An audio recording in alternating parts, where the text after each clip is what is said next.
First question,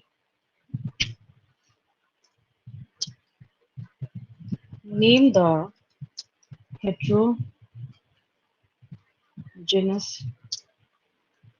kingdom. क्या लिखेंगे answer? Answer बोलेंगे उधर से, क्या लिखेंगे? प्रतिष्ठा लिखेंगे। क्या लिखेंगे? प्रतिष्ठा। प्रतिष्ठा, सॉरी। याद आ गया? क्या लिखेंगे? प्रतिष्ठा लिखेंगे। ठीक है। देन सेकेंड क्वेश्चन हम लोग लिखेंगे यहाँ पे, क्योंकि ये 2 क्वेश्चंस ऐसे हैं जिसमें बच्चे बहुत ज्यादा कंफ्यूज करते हैं। तो सेकेंड क्वेश्चन हम यहाँ पे लिखेंगे, which kingdom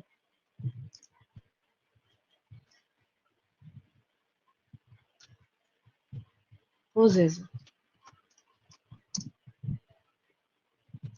most diverse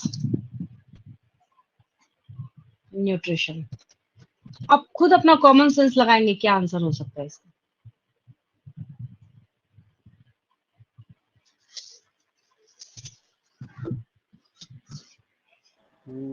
plenty.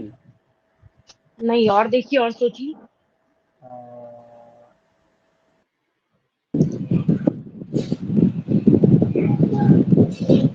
Non Protestant. देखिए, जब मैं आपको प्रतिष्ठा पढ़ा रही थी तो प्रतिष्ठा में जब मोड ऑफ न्यूट्रिशन मैंने बताया, जैसे ये देखिए प्रतिष्ठा का है, तो प्रतिष्ठा में हेट्रोट्रॉफिक है और ऑटोट्रॉफिक है, लेकिन ऑटोट्रॉफिक में सिर्फ फोटोसिंथेटिक है। लेकिन जो मैंने आपको मोनेरा का सिखाया, तो मोनेरा में ऑटोट्रॉफिक में एक कीमोसिंथेटिक और प्लस हो गया। तो सबसे ज्यादा diverse mode of nutrition Monera show करता है। और यही कंफ्यूजन बच्चों को होती है, उनको लगता है कि टीचर ने हमें बताया है कि हेट्रोजेनस किंगडम क्या है, प्रतिष्ठा है। तो हम ये सेकंड क्वेश्चन जो है, इसका आंसर भी हम लोग क्या लिखेंगे? प्रतिष्ठा लिखेंगे, जबकि दोनों में बहुत बड़ा डिफरेंस है। अब समझ आया? तो इसका आंसर मोनेरा हो जाएगा। पहले देखिए, एनालाइज कीजिए इस क्वेश्चन को, याद हुआ या नहीं हुआ, मेरी बात समझ आई या नहीं आई? हम यहाँ पे ये नहीं पूछ रहे सबसे ज्यादा डाइवर्सिटी, हम मोड ऑफ न्यूट्रिशन की बात कर रहे हैं। तो ये दोनों क्वेश्चन में बच्चे बहुत कंफ्यूज करते हैं, तो इसलिए मैंने आपको ये लिख दिया है। अगला क्वेश्चन बिल्कुल 0 लेवल का, name the only prokaryotic kingdom. अब क्या हो जाएगा आंसर? एक किंगडम कौन सा है प्रोकैरियोटिक? मोनेरा। इतने क्वेश्चंस नोट कर लिए आपने, आगे चलो मैं।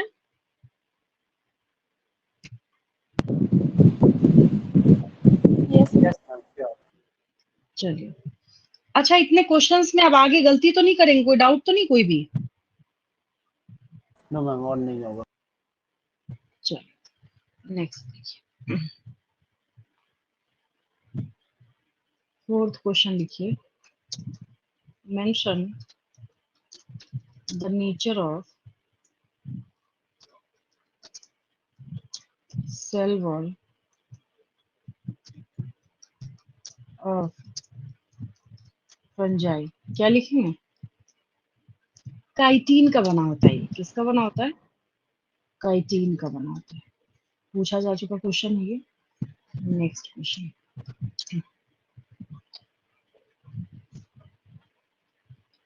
which kingdom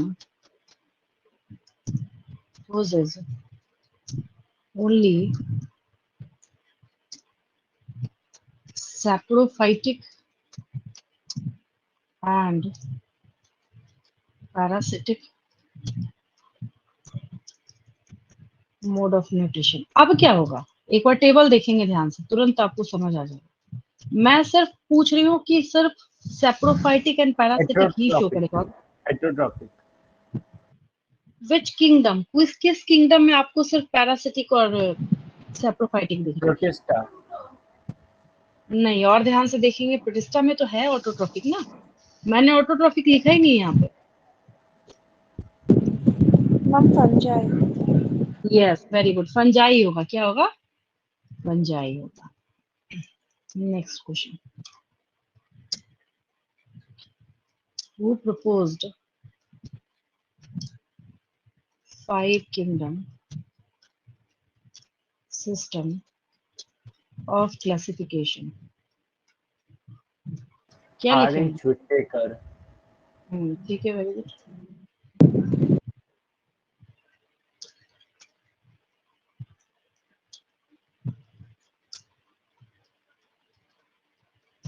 इन्होंने 5-kingdom सिस्टम ऑफ क्लासिफिकेशन को प्रपोज करने का काम किया था। ठीक, ये पेज हो गया, नोट कर लिया आपने? Yes, ma'am. चलिए आगे चलते हैं। 7th question.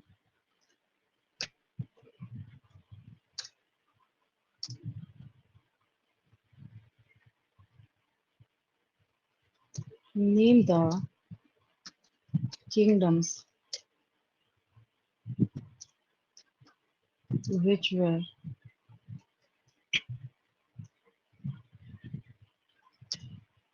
selected by Carolus Linnaeus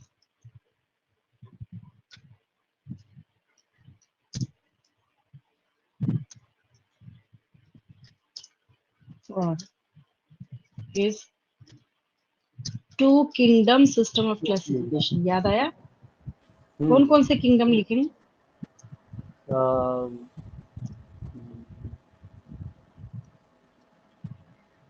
प्लांटियन and animalia. ठीक है, वेरी गुड। यही पूछ रही हूँ मैं। Answer is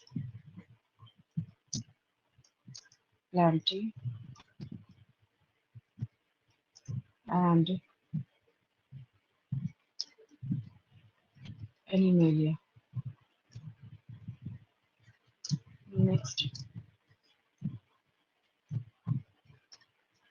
mention the nature of cell wall in plants। Cellulose का बना होता है, किसका बना होता है? ये बचपन से पढ़ते आया है। Made up of cellulose. Then 9th question is name the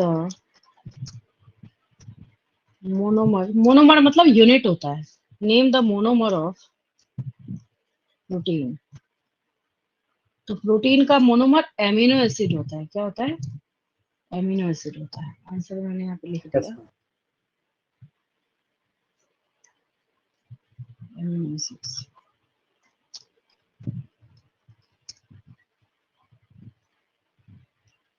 हो गया ये? मैम हम लोग इन सब के बारे में बायोमोलिक्यूल्स में पढ़ेंगे ना? हाँ बिल्कुल, पूरा डिटेल डिस्क्रिप्शन है। लेकिन बीच में इतनी बार आएगा ना ये एमिनो एसिड, पूरा जनरल फॉर्मूला जो है मैं प्रिंट कर देती हूँ बच्चों के दिमाग में। उसके पहले भी आता है कई बार, तो उसकी टेंशन, जैसे आज की क्लास में आपको याद हुआ ना सब कुछ, वैसे याद होता चला जाएगा, उसकी टेंशन नहीं यस लेनी मैम। है। चलिए लास्ट क्वेश्चन लिखिए, जो कि आपको करना है। Compare 5 kingdoms with the help of a table। बना लेंगे इसको, ठीक है, बिना देखे। Yes ma'am.